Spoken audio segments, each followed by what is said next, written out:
je vais t'avouer, il y a des fois, ça me tentait pas de faire mon coach call. D'accord? Je sais que j'ai pas fait mes devoirs. Je me dis, si.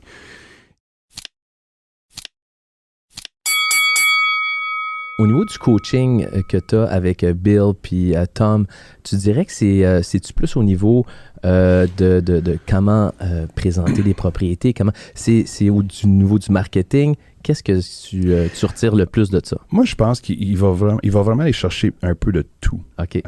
C'est sûr, quand tu es un bon courtier immobilier, tu sais déjà comment faire une bonne présentation. C'est sûr, il y a toujours une place d'amélioration, optimiser ton pitch.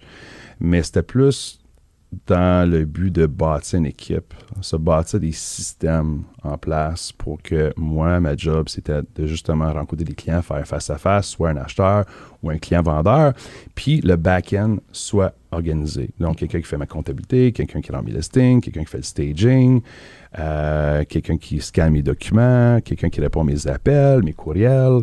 On sait qu'il y a beaucoup de choses qu'un courtier immobilier peut faire, mais si tu fais tout toi-même, moi, je pense que tu manques des choses dans une journée, puis tu laisses beaucoup d'argent sur la table. Donc, à toutes les semaines, j'avais une conversation de 1 demi-heure avec mon coach. Puis, je vais t'avouer, il y a des fois, ça ne me tentait pas de faire mon coach call. D'accord? Je sais que j'ai pas fait mes devoirs. Je me dis, si. Il va.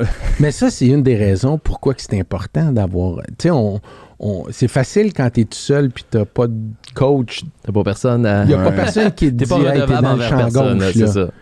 Non, puis tu vois, c'est pas juste un coach. C'est comme c'est un mentor, c'est un psychologue, c'est ton comptable, c'est comme un deuxième père, c'est quelqu'un qui va être là pour toi dans les pires journées puis dans les bonnes journées. Donc, tes défaites, tes victoires, il est là pour toi. Puis ça dépend des coachs. Il y en a qui sont excellents, puis il y en a qui sont peut-être pas les meilleurs, mais c'est peut-être à cause que tu n'as pas le bon coach pour toi. Exact. Il faut que tu aies un bon fit. Moi, ça me prenait quelqu'un qui était hyper motivé, puis quelqu'un il y avait de l'énergie au téléphone, là, comme 3 fois plus que moi. Oh. Donc, tu sais, les Zoom calls, les lundis matin à 9h, là, comme... Tu veux pas t'endormir. Non, t'as pas le temps d'endormir. So, je te dirais, avoir un coach, puis tu sais, je le vois en ce moment, tu sais, LP Merci, on s'entend, c'est un des plus gros coachs immobiliers au Québec, puis au monde bientôt.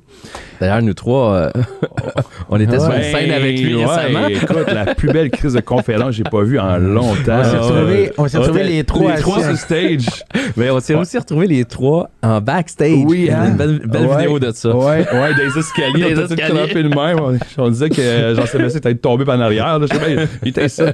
Non, mais peut-être pour dire, j'ai des gens dans mon entourage, ça fait 2 ans qui ont un coach, puis j'ai vu une production de quasiment 25, 30, 40, 50% d'augmentation. Donc, coaching is good. Même, toi, Frank, aussi, parle-moi un peu de ton coaching, Craig Proctor. Ça fait quoi, 10-15 ans? 15 ans que je fais du coaching, puis je suis absolument d'accord avec toi. Moi, c'est là que ça a vraiment changé les choses parce que j'ai commencé à stagner, puis à un moment donné, tout seul, tu regardes à côté, puis...